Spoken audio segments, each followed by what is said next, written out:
What's going on, everyone? This is Shields. Today, we got how did the Silk Road actually work? I think this is Knowledgepedia. I gave them a subscribe. We've never seen a video, so it's a preemptive subscribe. We've never seen a video by this channel. How did the Silk Road actually work? Now, Silk Road, I believe, was something that the Europeans kind of adapted to kind of get some exports from China and the East Asian countries. We saw a Marco Polo video to kind of explain a little bit about this, but not too deep. So I'm excited to kind of learn more about the Silk Road. Hit that like button if you're new here. Welcome. My name is Shields, and we do lots of things around learning, whether it be the human story, history, evolution, science, etc. So sit back, relax. Let's get it going. All the way back in the 2nd century BC, the Han Dynasty served as the second Chinese. And I will not stop saying this. I have a coin from the Han Dynasty, and it was so easy to get. So if you're into that type of stuff, like collections and fun stuff, I encourage you to search online for Han Dynasty coins. Like when I say coins, like the currency, right? Because it's so cool to have a piece of history like that for such an affordable price. So go check that out. Chinese imperial dynasty to date, and had ambitions to accomplish more than just that. Initially hoping simply to resolve the recurrent issue of conflict with the Xiongnu tribes along the north and west borders, the Han Emperor, Emperor Wu, decided in 138 BC to send an envoy off to try and form some type of alliance or garner support from the Yuzhai in the west. As he traveled through Central Asia, the emissary, Zhang. So he traveled. There's actually, it's interesting. I've learned recently that little corridor that he has with that little snaky line, it goes right above the Tibetan, what will eventually become the Tibetan Empire, the Tibetan zone. And I think there's like a little corridor, valley or so through this Himalayan mountain range. Very interesting. Xie witnessed for the first time a variety of new people and cultures and was particularly fascinated by the Daiyun people. To be specific, Xie was drawn to the horses of the Daiyun. Although the Han Dynasty had long been using horses in warfare, and even as far back as during the 11th century BC, dang, the Shang Dynasty cavalry and chariots were popular, the horses of Daiyun appeared to Xie to be far superior to those that were bred in China.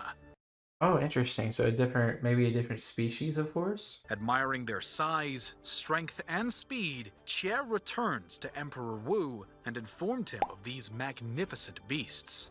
As a result, Wu decided to purchase some of these Western horses, and in a short matter of time, with the help of their new horsepower, the Han Dynasty was able to address the Xiongnu threat. Impressed by the success of Xie's journey west and the collaboration it inspired, Emperor Wu decided to take things a step further, triggering the official opening of the Silk Road in 130 BC. Okay, so it starts 130 BC. Okay. Connecting the east to the west through a network of trade routes spanning roughly 4,000 miles from end to end, reaching from the Han in China to the tips of Europe. Wow. Okay.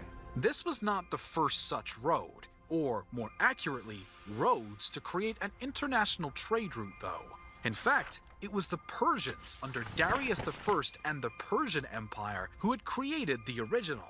This was known as the Royal Road, and it stretched from Susa, which lies in modern-day Iran, all the way nearly 2,000 miles to the west in Sardis, which is today a part of Turkey. The Persians would also add smaller routes to the main one, which reached parts of the Indian subcontinent and northern Africa as well. And so Darius I is credited to starting the Silk Road, not Emperor Wu. Interesting. This network came to be roughly 300 years prior to the opening of the Silk Road. Although later outdone by the Silk Road, the Persian Royal Road was quite impressive in its Okay, so you're going to call it the Royal Road, not the Silk Road. itself, and the writings about its messengers provided to us by Herodotus would later form the basis of the United States Postal Service creed. That's pretty cool. Nonetheless, the Silk Road would soon be the ultimate route or routes for messengers, merchants, and explorers alike. The roads were used in a few manners, with the main being for commercial trade. Despite the fact that the term we I wonder how many not barbarians, but like what do you call them? You know what I'm talking about, like not thieves, not just called thieves, but more or less people, raiders. That's what I'm thinking. I wonder how many raiders were off on this route trying to steal caravans. Probably a good amount. know it by now was not actually coined until the late 19th century. The Silk Road did, in fact, serve as a major contributor of the trade of silks throughout. That was just a road to them. The region it spanned over. For a long while, well, didn't really silk romanticize came out back of China, then. due to the fact that it was the Chinese who had discovered how to harvest the material from the cocoons of silkworms and had strategically hidden this discovery from the rest of the world. Thanks to the creation of the Silk Road network, though, the material and products produced Did they really strategically, though, like, hide it, or were they just more isolationists? from it could now be sold all throughout the path Or is that to Europe, strategically and it was hiding the it? far West Romans, in particular, who really fell in love with this Chinese commodity. This near obsession with silk that the Romans developed would actually also prove to be a prime example of how the Silk Road not only spread goods from west to east and east to west, but brought culture and new ideas to each state that it touched. In the case of Rome and silk, the remarkable demand for the product within the empire eventually put Rome in a position of an unfavorable balance of trade, which deeply bothered the emperors. While nothing would ever be done to rectify this before the 476 fall of the Western Roman Empire, the Eastern Roman Empire, or the Byzantines, would take on the burden, and it would be their emperor who now put an end to it. I mean, wouldn't the Eastern Roman Empire not have all that territory right there? After discovering the source of this infatuating material, Emperor Justinian sent 2 men undercover as monks into China to steal enough silkworms to start a new production stream of silk. And we see this with we saw this with what else did we see this with? Was it chocolate? Or no, we saw this with tea. Somebody did this also with tea. I forget who did it. I think it was the Italians. Not the Italians, like the Venetians, maybe. Might have been Romans too, but what they did is they sent somebody to we just reacted to this where they basically wanted to take some foreign exotic plant. The name is the tea plant, and yeah, interesting. Silk back in Byzantium. The expedition worked, and now the Eastern Roman Empire could save itself from the same high-priced silk-induced trade imbalance of their Western counterparts. Silk was still not the only popular export along the Silk Road. Tea. Additionally, from east to west, products such as teas, dyes, spices, porcelain, paper, gunpowder. Porcelain and gunpowder is huge. Paper too. And medicine were all frequently traded. Paper and gunpowder would go on to make significant impacts in the contemporary European world, with gunpowder changing warfare as they knew it, and paper soon becoming the primary canvas for writing. As the Eastern trade changed the Western culture and world, the West did the same for the East. Western merchants would sell goods like glassware, textiles, animal furs, certain foods such as fruits or honey, live animals, rugs and blankets, armor and horse riding necessities. Here alone, we see that certain foods such as fruits or honey, live animals, rugs and blankets, armor and... This is really cool. Globalization's real first step forward right here. Horse riding necessities. Here alone, we see the inspiration for new thinking and new ways of life being passed along the network of trade routes. And this does not even include the spread of religions or ideologies that would occur thanks to the merchants and travelers themselves. And yet, All of this was done while most merchants, messengers, and the like never went across the whole Silk Road network. In reality, the vast majority of the traders especially would only go part way, sell or trade their goods to another merchant, and then that man would go on and do the same. This created a large system of middlemen and also allowed for the opening of new businesses. Inns and resting places for the common caravans would soon begin popping up along the routes, and on the less legal side, I wonder how many cities and towns today are pretty much originated from this.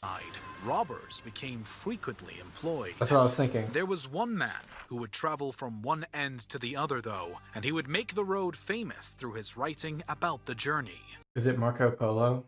It was Marco Polo, who spent 3 years alongside his father, aged only 17, traversing the Silk Road until they finally reached the Chinese palace of Kublai Khan in 1275 AD. The grandson. The Polos would stay in Asia for years more. The grandson of Genghis. Where the young man traveled to places he'd never seen and met people and cultures he'd never imagined. When Marco Polo yet again traveled along the Silk Road, this time to return home to Venice in 1295, he brought back with him all of the knowledge and experience that he had gained from his time in Asia and shared it all with the European world in his book, The Travels of Marco Polo. Why he was captured. Language. Yeah, that's very important. Did he mention that? Experience that he had gained from his time in Asia and shared it all with. So, just so people know, we would never know about this at the extent where we know. We would never really know about Marco Polo either. But he gets captured, and his inmate, his bunk buddy, he's like a writer at the time. And he just spews all this knowledge about the Silk Road to his buddy that he's incarcerated with. And the guy writes a book about him. The rest is history, as they say. The European world in his book, The Travels of Marco Polo. There you go.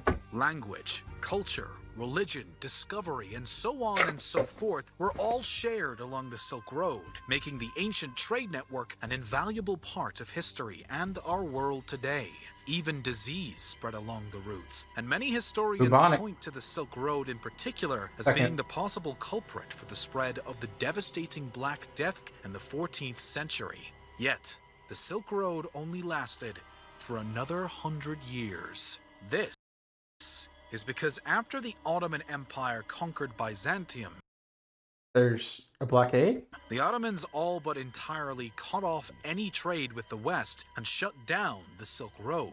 Looking for ways around this, damn you Ottomans, what y'all doing, man? I want my silk. Hoping for a means around the blockage on land. This birthed the Age of Discovery, lending soon to the eventual European expeditions to the New World that would shape so many countries as we know them today. That's an interesting piece of the puzzle right there. A lot of people don't realize is a lot of people are trying to find the East Indies, Columbus, etc.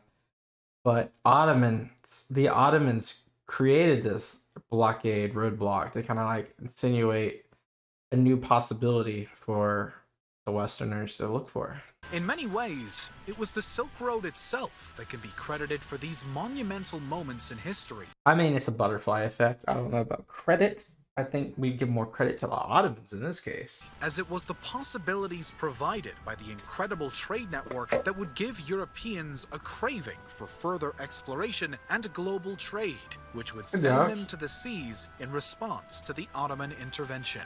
Thus, the Silk Road worked in a plethora of ways. It served, obviously, as a hub for international trade and commerce. Additionally, these routes would open up new journeys for explorers, allow for easier passage of messengers from east to west, and through all of this helped to share and exchange cultures, languages, religions, ideas, development, and sadly, even disease.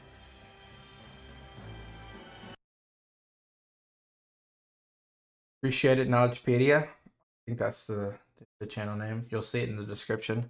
I gave them a preemptive subscribe just because I knew this was going to be a really good video, and it was. But guys, what do you guys think about Silk Road? I mean, I really didn't know too much about it. I knew about the headlines about it, but I really didn't understand too much about the Ottoman Empire that led to the the age of discovery. Did know about Marco Polo though, so that's good.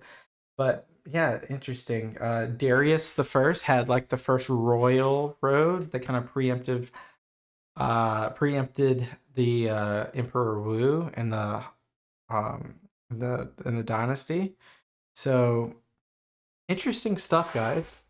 If you made it this far, I invite you to hit the subscribe button. Uh, Send me some videos to react to, and until next time, peace out. Bye bye.